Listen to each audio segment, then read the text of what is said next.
Broadcasting live from the Business RadioX studios in Columbus, Ohio, it's time for Columbus Business Radio. Now, here's your host. Lee Cantor here, another episode of Columbus Business Radio, and this is going to be a good one. Today we have with us Lindsay Fork with Luxe Bridal. Welcome, Lindsay. Hi, Lee. Thanks for having me. Well, I'm excited to learn what you're up to. Tell us a little bit about Luxe Deluxe. How are you serving folks?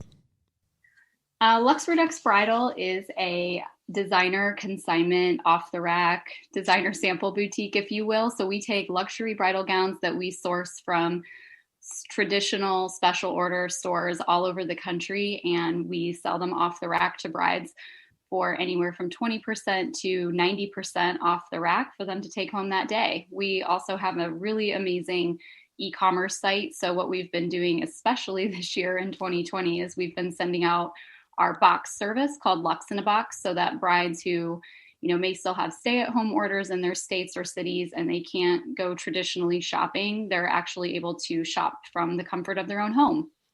Now, how did the pandemic affect the wedding industry? Did people just postpone weddings, or did they just go boldly forward? How did that play out?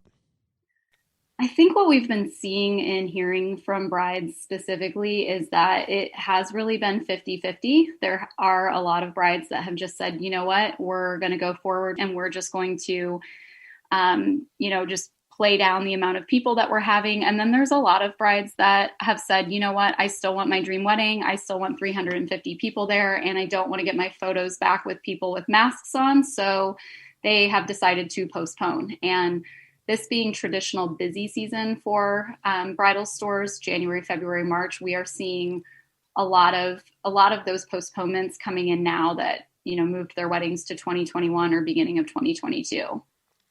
So now in your business, were you a brick and mortar that pivoted to online, or were you always online, or some combination? We have always been a combination of brick and mortar. We have 5 stores in the Midwest, and we've had a pretty robust e-commerce system where I feel like in the past, prior to COVID, it really just acted more as a grandiose catalog, if you will, to show brides before they walked into our store, maybe what our assortment was.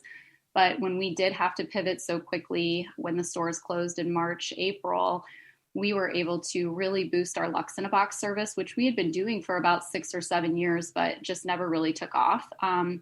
People talk all the time about how retail is changing so quickly and that it's dying in the traditional sense. Bridal kind of stays in their lane for a really long time. And I think I've been trying to be a disruptor of the traditional shopping experience in bridal, but people just haven't wanted to get on board until this year. So our online saw a significant increase this year, which was exciting, but logistically, it definitely threw a lot of mishaps and loopholes towards us that we had to kind of dodge and come up with solutions for. But honestly, we needed that.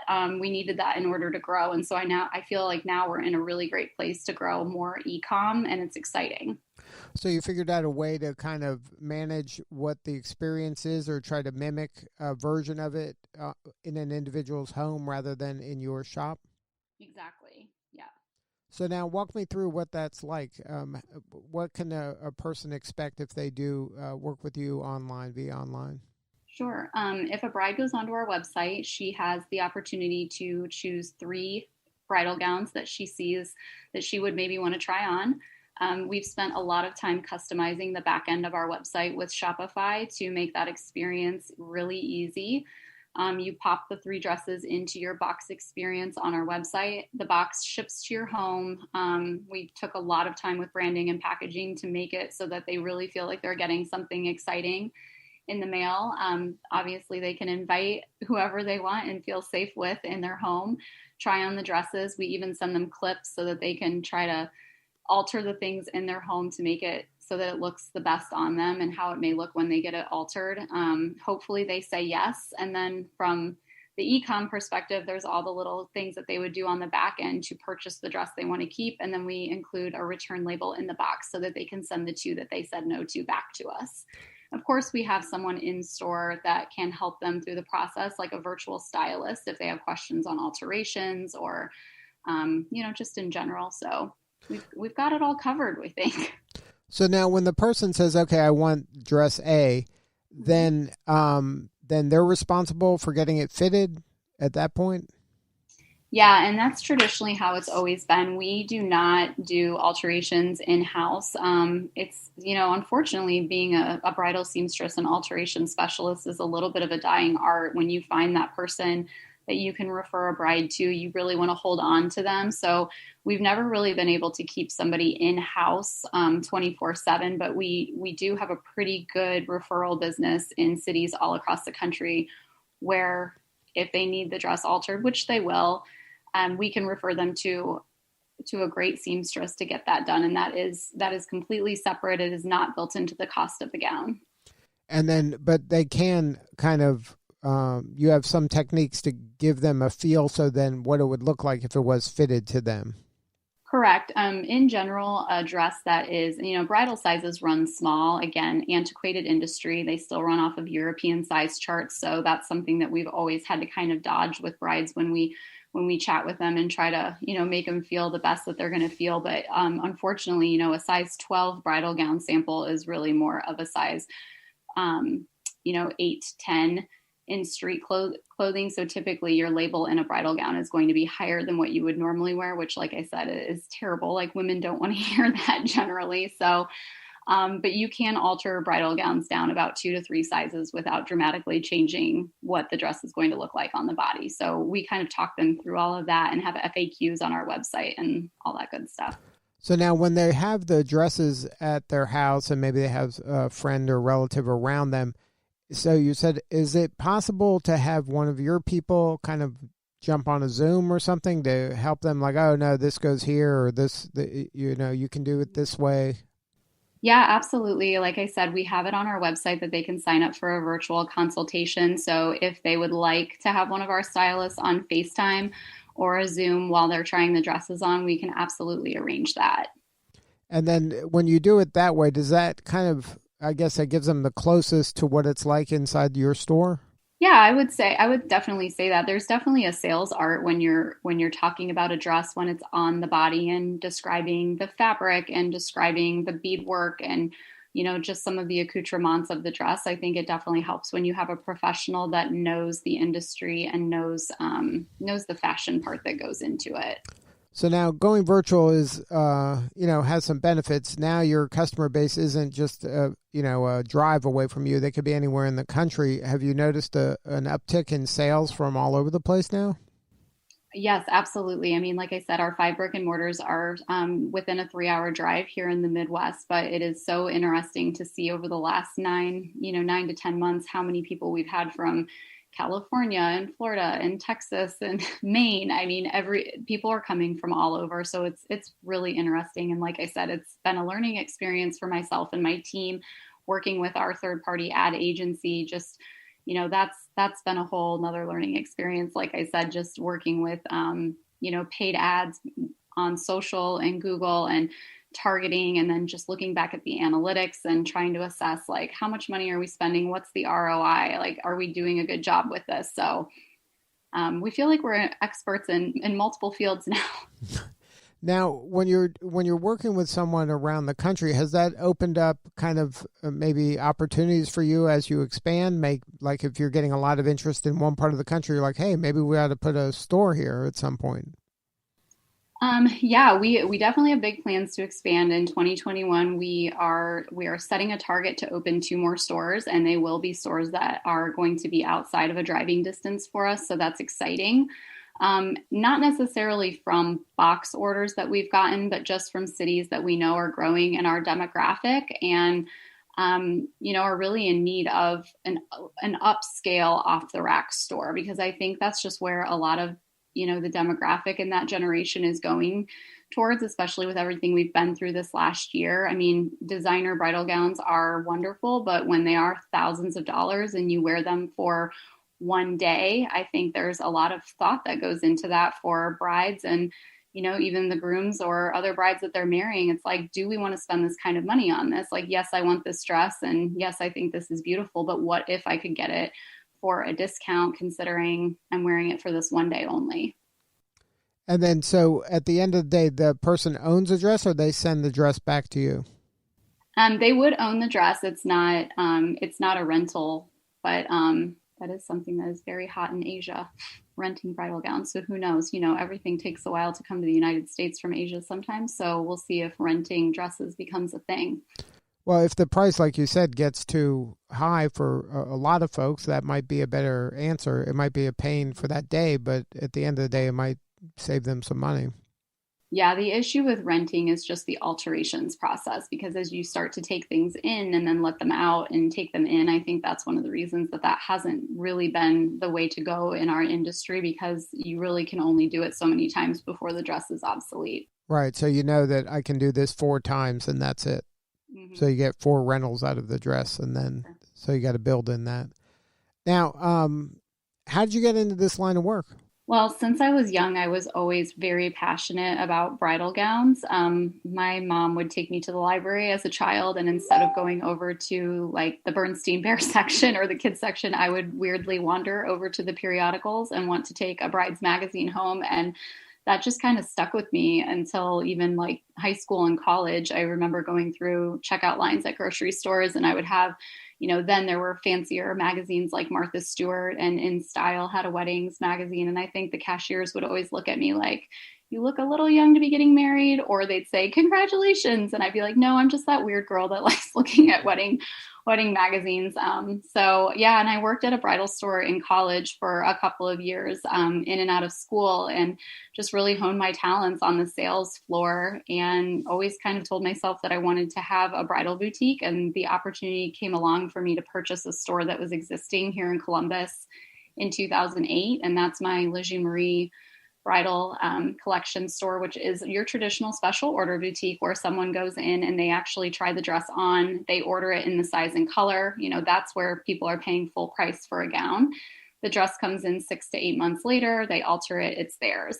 So how you connect the dots with Mariee and Luxe Redux is, when the Mariee samples that we carry in the store are either discontinued or we no longer feel that they're relevant, we will send them over to Luxe Redux, where the Luxe Redux team then sells that sample for a discount off the rack. And the way we have scaled the Luxe Redux business to online and 5 stores is that we don't just consign with my special order boutique, Mariee, like we did back in 2011. We consign with over 70 stores and counting in the United States. So we're getting so much inventory right now. It's a little overwhelming. But in a good way. Now, how do you even begin to forecast your plans for the coming year with, not knowing how this pandemic's going to play out, in the back half of this year? Some of it is definitely some number crunching and forecasting. I mean, I have, and this probably isn't the best like business savvy answer, but in all my years of being in this business, I have done a lot of things off of gut instinct and just knowing my industry so well. And I think, buying Mariee when I did in 2008 during the huge downturn and being able to turn that store in a year to 4 times what it was doing when I bought it, I think was pretty significant. And knowing that I could pull that off when the economy wasn't great, and then seeing what both of my stores have been able to do this year during COVID and people not even being able to go out and shop. The fact that we, finished our year on plan and some of the stores actually were above plan, I think is a really good indicator that, as they say, and I like to make funnies sometimes, like the Marion and Berrien business doesn't stop a lot of times, despite what's going on with the rest of the world or the economy. So I think, what we're doing is, within our industry, we're doing it right, I think, from the brand, the experience that we're giving our brides. And, I think the strong will prevail and keep going. And that's what we just have our sights set on. We really try to focus on the positive and the silver lining. We try to pivot when we're throwing curveballs and just go for it. Now, what trends are you seeing in the industry? Have other kind of monumental changes happened that the pandemic's forced the hand of? Are you seeing different things now than you saw maybe a year or 2 or 5 years ago? Well, within our industry, I mean, you're definitely going off of our last conversation, you're definitely seeing some people that just didn't didn't make it through. Maybe people at the end of 2019 or even beginning of 2020 that were possibly considering of getting out of the business.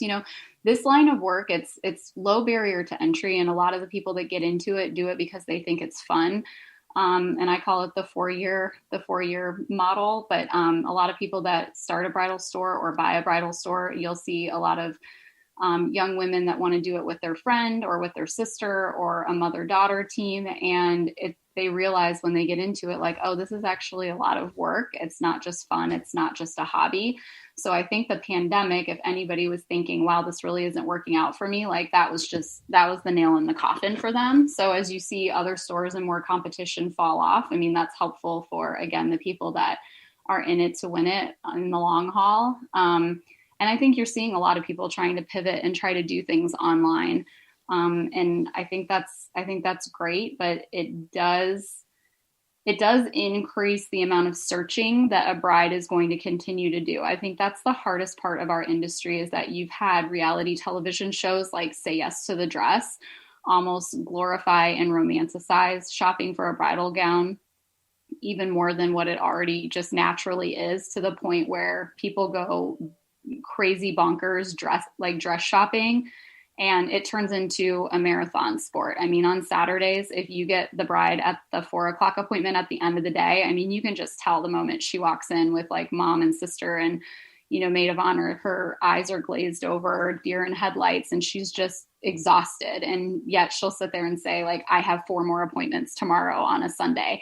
I don't know why they do it to themselves, but it's that instant gratification generation too, and FOMO of feeling like if I don't go and see everything that's out there in the brick and mortar stores, and then on top of that, you have everything listed online, it's a lot. So it does come down to your sales stylists and how they're trained and how they can kind of help guide the bride in a positive direction to ultimately be a problem solver for her when her problem is she doesn't have a dress and she needs one and she wants to look beautiful and she doesn't want to regret her decision.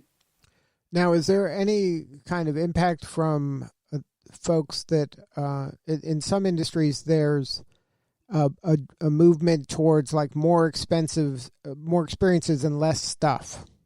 Does that kind of affect your industry, or is this considered in their mind an experience? So whatever they spend on this that's just part of the experience? Yeah, that's a great question. I mean, I do think that it's a combination of both. I think, for many brides, they do think about what they're going to wear and what they're going to look like even prior to maybe getting the question popped to them. So outside of, booking a venue, which is one of the first things that they do, or we recommend that they do, dress shopping is probably number 2 on their list of wedding to-dos. And so when they come in, again, because of what's been popularized on reality television, they are expecting a wonderful experience. And that's why a couple of years ago, we actually increased our bridal appointments from 90 minutes to 2 hours, because we really take the time to get to know them a little bit more and what they're looking for.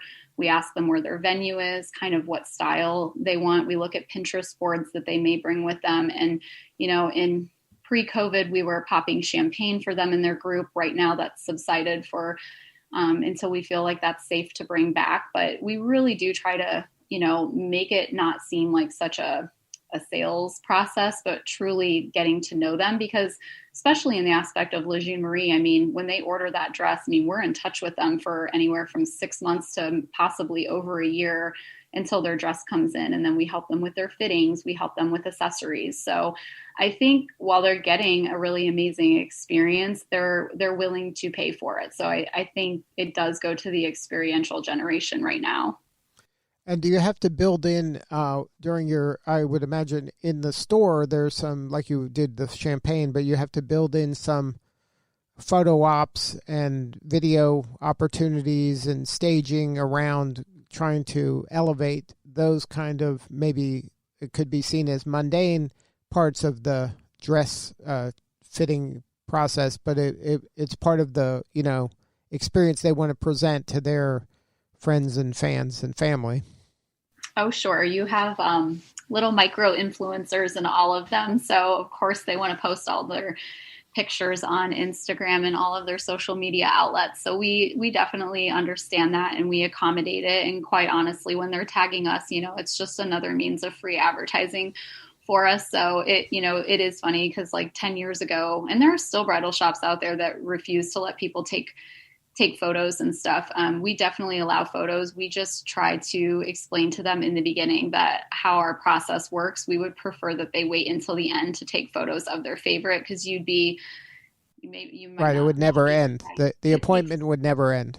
It would never end. And then they only get through 6 dresses in right. 2 hours and they wonder why. But do you do things, is it possible for your online to create some of those opportunities around the imagery of it, of them taking the pictures and sharing and giving them tools and resources to make that kind of an Instagram moment as well? Absolutely. Yes. We've branded hashtag my Luxe in a box. So if any of our brides do get a Luxe in a box sent to them and it is a situation where they have said yes, then we give them all the instructions on how to take like a really great photo from a lighting perspective and hashtag my Luxe in a box. And we love, after the weekend, we always put on our Instagram stories, like everybody that said yes, so they can look back and, just feel a little bit like a mini celebrity on our social media for that moment. And then do you include, do you send them that champagne to open up later after they buy? Are you still able to do any of that virtually? We don't send them any champagne. I have somebody on my staff that was a former attorney, so she looks very heavily into all of that stuff, and we cannot send alcohol to them. However, we definitely give them tips and tricks to really, truly make them feel like they're in a celebratory situation, even in their living room. So now, what for you is the most rewarding part of the job? I think at this point where I'm at after 15 years in the business, for me, what has been so rewarding has been to see my team grow, especially during this last year, and actually a few years as we've been scaling. But we adopted the EOS management style a few years ago, and that was just a game changer for us. I'm a member of the Columbus EO business group here, and from being in forum with other business owners here in Columbus, I learned a lot about other companies utilizing EOS to really take people who are more visionaries in their company, like myself, and elevating them kind of out of the weeds of the day-to-day of the business.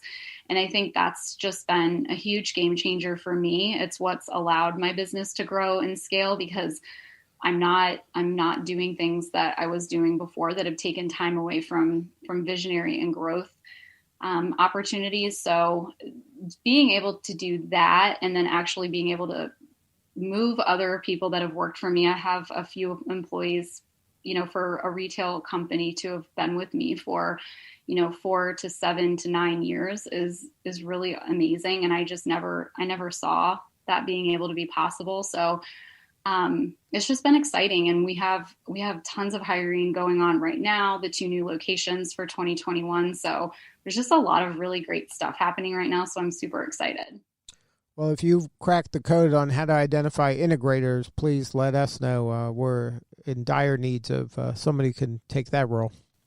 Yes, the integrator role is a special one, especially when you're a visionary and you know that is not the role that you would want. I actually have an integrator on both sides of my businesses. The one, the former attorney, and the other one is my longest standing employee. And they are literally my work wives, and I do not know what I would do without them, but they are perfect for their roles. I'm perfect for mine, and that's the magic sauce. Really, it is.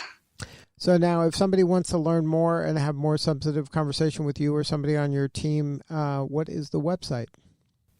Our website is luxereduxbridal.com, and our special order boutique is lejeuneMariee.com. And that's LuxeReduxBridal, right? Correct. Well, thank you, Lindsay, for sharing your story today. You're doing important work, and we appreciate you. Thank you. I appreciate it so much. All right, this is Lee Cantor. We'll see you all next time on Columbus Business Radio.